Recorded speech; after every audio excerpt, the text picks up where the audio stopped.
Hai đứa gái rất là xinh. Gái ơi, cho là quên tí được không ạ? Gái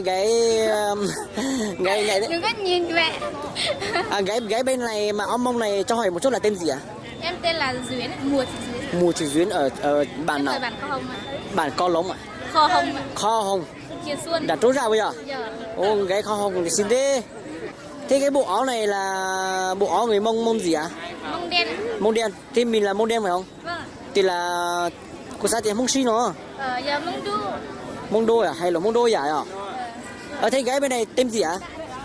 Em tên Xua. Tên Xua. Họ gì ạ? Em họ Giàng, em cũng ở Kho Hồng luôn. Kho Hồng luôn. Sao lại không mặc áo như này lại mặc áo này? Và em không thích mặc áo dân tộc cho lắm. Không thích mặc áo dân tộc à? Bởi vì là mặc nó khó chịu lắm. Nóng người nhỉ. Vâng. Thế hai đứa còn đi học không? Em còn chị này không. Em này đi học. Em không. Bây giờ em đang trong quán chem trên sân.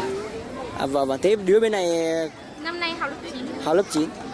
Học lớp 9 thì còn 3 năm nữa mới 4 năm nữa mới hết cấp 3 nhỉ. Thì có người yêu chưa đấy? Dạ em chưa. Chưa ạ? Lên trên này có sợ người ta bắt không? Không, mình không có quen này là không sợ. Người ta bắt làm vợ ơi. Không sợ. Chả may người ta bắt thì sao? Cũng mong là thế đó. Mong là người ta bắt đỡ về ế à? Vâng ạ. Xin thế này không thể ế được đâu. Cũng mong là thế. Thì lên từ lúc mấy giờ đấy? Lên từ đến lúc 10 giờ. Đến đây là 10 giờ. Vâng. Đi người nhà điều xuống hay là Người đi? nhà đều Thế mấy giờ mới về à? chắc tầm tối hoặc là chiều.